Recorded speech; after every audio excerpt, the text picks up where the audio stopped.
Hey, this is Christian Buckley. We're here at the European SharePoint Conference 2018 here in Copenhagen, and I'm here with Karuana. Why don't you introduce yourself?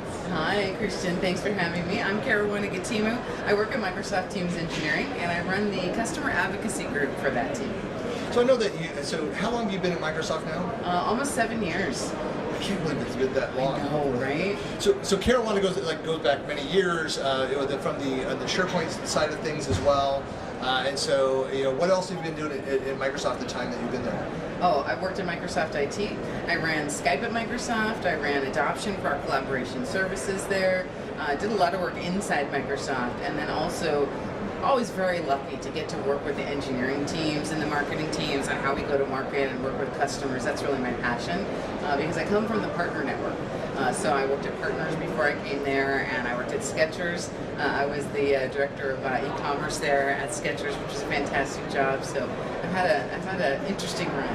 That's right, and I know that, so we launched SharePoint Saturday Los Angeles together, and are you involved with now the latest version of it in Redmond? Yes, I definitely am. Yeah, O365 Redmond, we do that every year, usually around October, but I really believe in the power of community. I'm thrilled that that's a part of my actual job now at Microsoft, and I think the community, especially in the SharePoint space, is unmatched in the industry, so it's always been really fun to do that work with you and many of the other people who are involved in it. So I know that, so we'll get into talk about Microsoft Teams and some of the things. I was just, every time I tell people about success with Teams and push people some of the resources, and there's some great partner things that are out there. Like I really like Matt Wade's The Periodic Table, and kind of, where kind of to help people stay up to date on all the different tools and how they work together and where that kind of goes. But so what are some of the issues? What are some things that are going on now around adoption and engagement of Microsoft Teams? Oh, that's my favorite topic. You know it is. So part of what we do in the Customer Advocacy group is we do all the adoption certification and training for teams. Among other things, and community work and events and all sorts of good stuff. And so we've just actually launched yesterday here at the European SharePoint Conference our Teams Adoption Hub. And people can get to that via http://teamsadoption. And it's really all of our updated guidance on how to drive end user adoption of Microsoft Teams. We learned a lot by watching customers and engaging with customers about what new and additional guidance they needed. And part of this also is that we've just enhanced the Office 365 adoption framework all up. We taught that at Ignite, and so Teams is the first service to incorporate that in their service adoption methodology. It's interesting. So we can talk about what's happened just in the evolution of SharePoint in the community. Is that you started off when I got involved with the community, formally, when I left Microsoft in 2009, and went on the community side of things and started getting involved in some of these events, and it was still very dev and IT pro, very technical on that side of things. And I was one of the few business peoples and talking about information architecture, that side of things.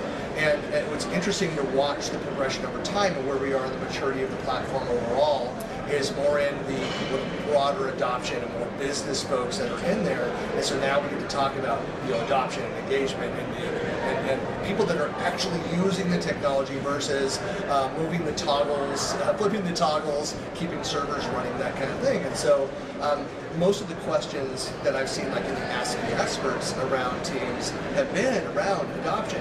So what do we do? What are the best practices? You hear that a lot. That's right.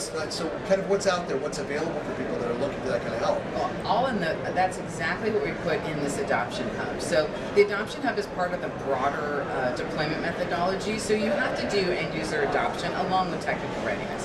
They go hand in hand. They're not separate things. But it's really important for people to think about team design, about engaging with business, about the types of workflows or process orchestration you want to integrate with Teams. Because Teams, if you don't have other things happening there, can feel like walking into an empty conference room, right? Because there may be people there, but you don't see them, and so you're not, you may not engage. And so it's very important to think about what are people going to do when they're there. What types of assets do they need? You can pen them as tabs, whether they be PowerPoint documents or OneNote or what have you. But all of this kind of guidance is what's there on the Adoption Hub. If you just go to Success with Teams, it's its own little place there called Adopt. And we also have their tools and downloads. And this is I'm really excited about this part because we have these fantastic day in the life worksheets, so like training loop behinds, and they take a role like a sales manager or retail associate through their day with teams in Office 365. And what does that look like? And they're great inspiration for people to understand, you know, what they can really do with teams. It's not like any other technology. It brings together so many workloads across Office 365 that you can do so much with it, and that's what we want to help people do. You know, it's funny because two people specifically asked, it's like, is there any like what's like scenario based, what's available that can walk through and show like these different types of users and different things, and just to give them examples. And people love that kind of stuff. It's why I make case studies and having that kind of documentation. It's not about, I mean, what a best practice is for one organization, it's not a best practice for another, but when you're able to go in and see some of those different scenarios and talk about them. I did that in my session, you know, today, talking about inner loop and outer loop and communication styles. And the differences there is that I gave like practical examples to walk through. This is what it means in inner loop. Or here's another example, like 3 or 4 from each category to walk through that. Because the people kind of connect with one or more of those, like, oh, okay, I understand. And so it's like then, you know, as their understanding expands, then they can start thinking, okay, now I can modify this to fit within mine. I look at a lot of this, and the need for this type of thing is the fact that I think Microsoft has learned, certainly the community has learned, that you can't flip on the switch, turn on services, and say there you go, and then expect for it to be adopted, unless your definition of adoption is that you have access. All of my users have access to it, therefore it's adopted. And that's definitely not what it's about. And by the end of December, we're going to be adding 96 more industry scenarios, 12 different industries, all these different scenarios, specific examples of how you can use Teams and other Office 365 tools. And we feel like that's really going to help people understand and have that moment of inspiration. When I teach teams, or any teamwork workload, frankly, anymore, I'm always thinking about giving folks that aha moment, where they're relating it to their day and the needs that they have. Because if I'm not empowering their needs, I'm not doing my job. You know, we talk about empowering everyone at Microsoft a lot. That's not just some sort of corporate, you know, vision statement. It's actually what we're trying to physically do in the world. And I think that the more that we can help people see themselves in the opportunity, what we call the art of the possible, that can be really helpful. So there's two things. You know, being able to publish more content is great, but also making sure people have a place to learn about it. And that's what the Office 365 Champions program is really about. And I know we were talking about this before. You just mentioned that somebody said that you had on the call, was that the launch of that initially? Yes. You were saying over 900 people that joined that. It's like, Yes, we did. We had over 900 people who came to the initial call in October, and you can sign up for that at that one of those short URLs again, aka.ms/0365 Champions. And the purpose of that is to have a free public community call every month that talks about these adoption best practices, training, different scenarios, and everyone is welcome. If you're an IT pro, if you're an official change manager, if you're what I call an accidental developer, you know, that person who didn't start out as a dev but needs to write some scripts. Most admins in SharePoint historically are accidental IT pros. Absolutely, that's exactly how I came to it.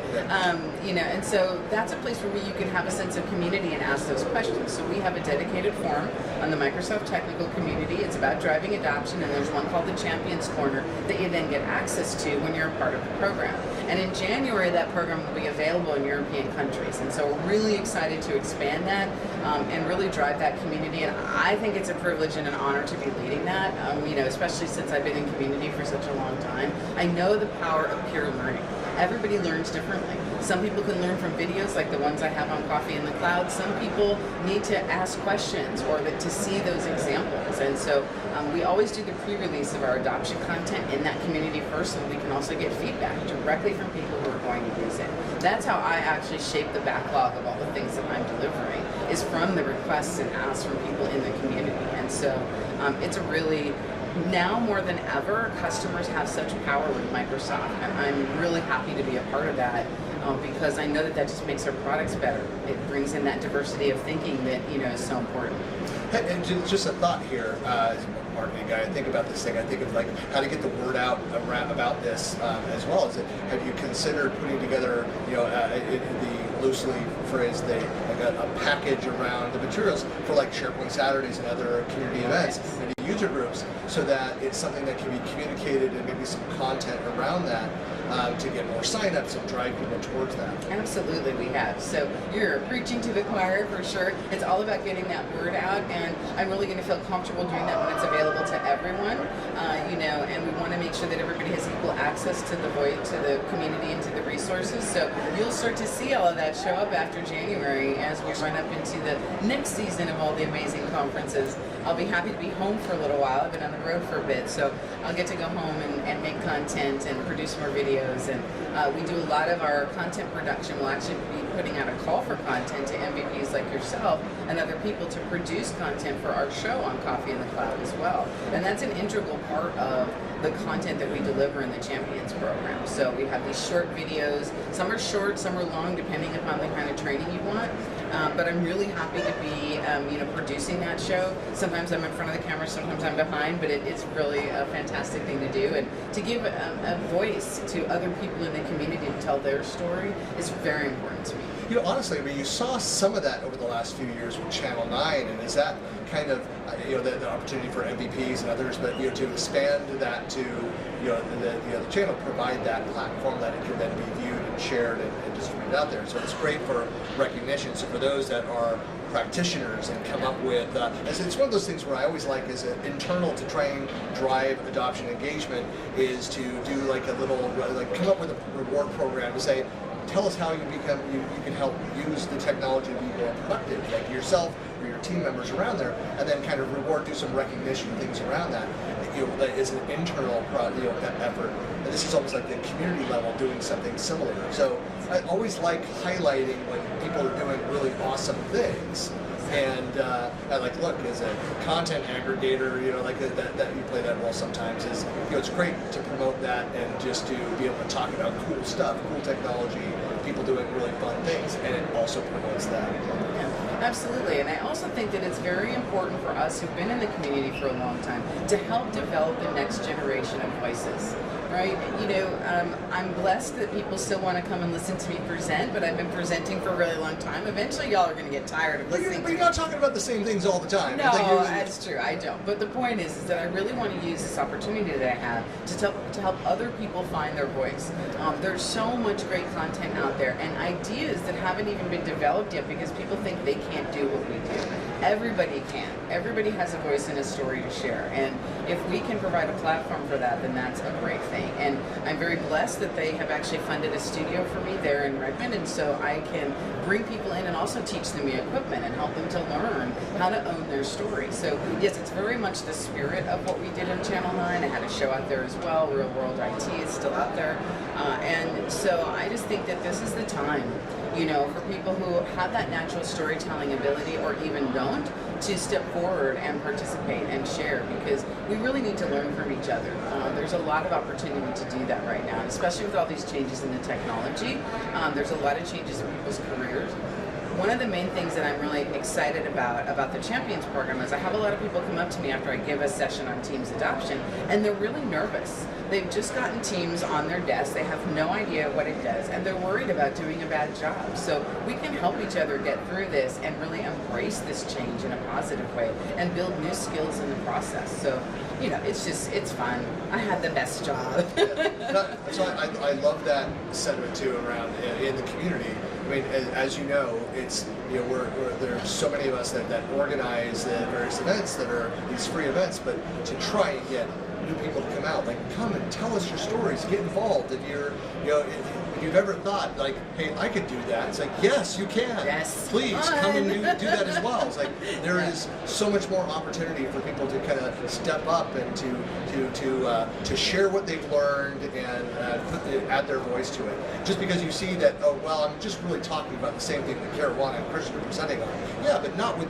We don't have your perspective. We don't have your voice. The stories that you have around the experience. So you definitely want to hear that. So I'm a big advocate of that as well. If you have fear get over it. Yes. Join us. Absolutely, do join us because we need more people, and everybody has something to share there. So, I think there's lots of room for all of us at the table.